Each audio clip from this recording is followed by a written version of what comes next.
KH road Shantinagar. ಈ road ಬೆಳಿಗ್ಗೆ open ಆಗಿದೆ, ಕಾವೇರಿ ವಾಟರ್ ಓಪನ್ ಆಗಿಬಿಡುತ್ತೆ ಇಲ್ಲಿ. ಅದು ಇದುವರೆಗೂ ಯಾರು ಕೂಡ ಇಲ್ಲಿ ಸರಿಯಾಗಿ ಬಂದು ನೋಡ್ತಾ ಇಲ್ಲ. ಗ್ರೇಟರ್ ಬೆಂಗಳೂರು ಅಂತ ಇದು ಮಾಡಿದ್ದೀರಿ. ಬೆಂಗಳೂರು ಮಹಾನಗರ ಪಾಲಿಕೆ ಇತ್ತು, ಈಗ ಗ್ರೇಟರ್ ಬೆಂಗಳೂರು ಅಂತ ಆಗಿದೆ. ಈಗ ವಿಶೇಷವಾಗಿ ಏನಪ್ಪ ಅಂದರೆ ಇದನ್ನು ನೋಡೋರು ಯಾರು? ಮಾನ್ಯ ಉಪಮುಖ್ಯಮಂತ್ರಿಗಳಾದ DK ಶಿವಕುಮಾರ್ ಅವ್ರಿಗೆ ಈ ವಿಡಿಯೋ ಅರ್ಪಣೆ ಮಾಡ್ತಾಯಿದ್ದೀನಿ. ಸ್ನೇಹಿತರೆ, ಯಾಕೆ ಈ ಥರ ಎಲ್ಲ ಆಗ್ತದೆ? ಬೆಂಗಳೂರಲ್ಲಿ ಕೇಳೋರೇ ಇಲ್ವಾ? ನೋಡಿ, ಇದು ಓಪನ್ ಆಗಿದೆ, ಇದುವರೆಗೂ ಯಾರೂ ಕೂಡ ಬಂದಿಲ್ಲ. ಬೆಳಗ್ಗೆಯಿಂದ ನಾನು ನೋಡ್ತಾ ಇದ್ದು, ತುಂಬ ಕೆಲಸ ಐತೆ. ಯಾಕಂದ್ರೆ ನಾಳೆ 4th ಸ್ಯಾಟರ್ಡೇ ಇರೋದ್ರಿಂದ ಕೆಲಸ ಇರೋದ್ರಿಂದ ಕೆಲಸಕ್ಕೆ ಹೋಗ್ಬಿಟ್ಟಿದ್ದೆ ನಾನು. ಈಗ ಬಂತೆ ನೋಡ್ತೀನಿ, ಯಾರು ಕೂಡ ರೆಡಿ ಮಾಡೋಕೆ ಇವರು ಕಾಣಿಸ್ತಾ ಇಲ್ಲ. ಇದು KH ರೋಡ್ ಹೇಳಿದ್ನಲ್ಲ,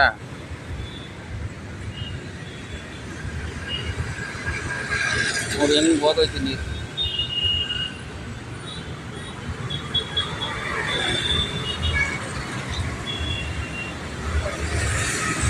ನೀರು ಎಲ್ಲಿ ತನಕ ಹೋಗೈತೆ ಸ್ವಲ್ಪ ನೋಡೋಣ. ನೀರು ಎಲ್ಲಿ ತನಕ ಹೋಗೈತೆ ನೋಡೋಣ.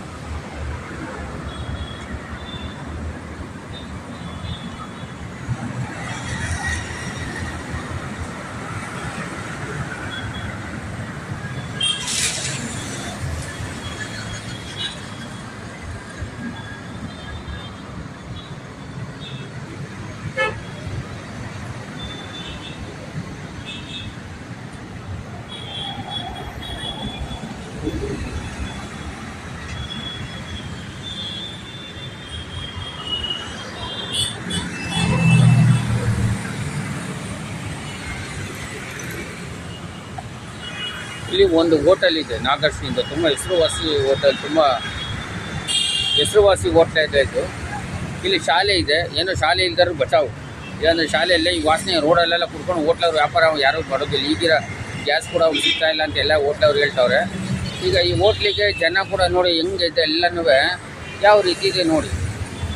ಎಲ್ಲ ರೋಡೆಲ್ಲ ಹೇಗಿದೆ, ಹೆಂಗೆ ಓಡಾಡಬೇಕು ಜನ. ವಾಸನೆ ಈ ಹೋಟ್ಲವ್ರು ಹೆಂಗೆ ಬರ್ತಾರೆ? ಊಟಕ್ಕಂತೂ ಬರಬೇಕಲ್ವಾ?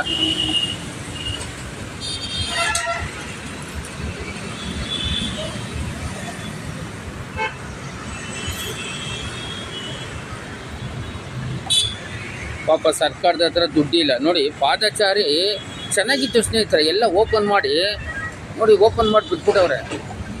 ನೋಡಿ, ಹಿಂಗೆ ಆಗ್ಬಿಟ್ಟಿತ್ತು ಪಾದಚಾರಿಗಳು.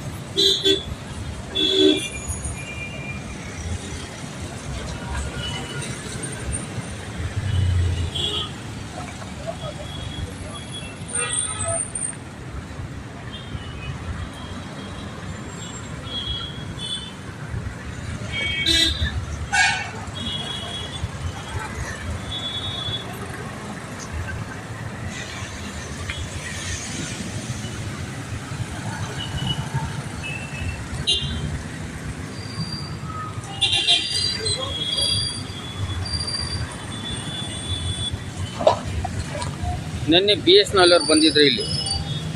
ಏನು ಬೋರ್ಡು ಇಲ್ಲ, ಯಾರು ಟೆಂಡರ್ ತಗೊಂಡು ಅದು ಗೊತ್ತಿಲ್ಲ. ಬಂದು ಎಲ್ಲ ರೋಡೆಲ್ಲ ಎಷ್ಟು ಚೆನ್ನಾಗಿತ್ತು ಗೊತ್ತಾ, ಡಬಲ್ ರೋಡು. ಇದನ್ನು ಅಗ್ದು ಅದಕ್ಕೆ ಒಂದು ಮಸಾಲೆ ಹಾಕಿ ಜಲ್ಲಿಕಲ್ಲಿ ಹಾಕ್ಬಿಟ್ಟು ಹೋಗ್ಬಿಟ್ಟು. ಇದನ್ನು ಯಾರು ಕೇಳಬೇಕು? ನಾವು ಏನಾದರೂ ಕೇಳಿದ್ರೆ ನಮ್ಮಲ್ಲಿ ಸುಳ್ಳು ಕೇಸ್ಗಳಾಗುತ್ತೆ. ಇದೇ ಸಮಸ್ಯೆ ನಮಗೆ. ನೋಡಿ, ತೋರಿಸ್ತೀನಿ. ರೋಡ್ ಎಷ್ಟು ಅದ್ಭುತವಾಗಿತ್ತು ಗೊತ್ತಾ ಇದು ರೋಡು.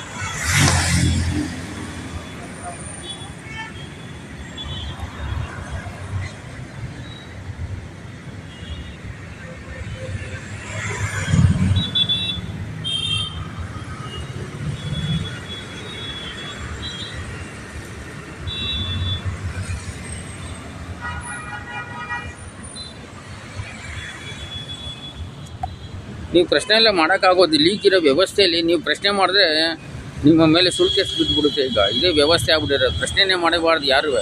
ಪ್ರಶ್ನೆ ಮಾಡೋಂಗೂ ಇಲ್ಲ. ಮಾಡಿದ್ರೆ ಸುಳ್ಳು ಕೇಸ್ ಆಗ್ತಾರೆ ಅಂತ ನಮಗೆಲ್ಲ ಗೊತ್ತಿದೆ ಸಾಮಾಜಿಕ ಜಾಲತಾಣದಲ್ಲಿ.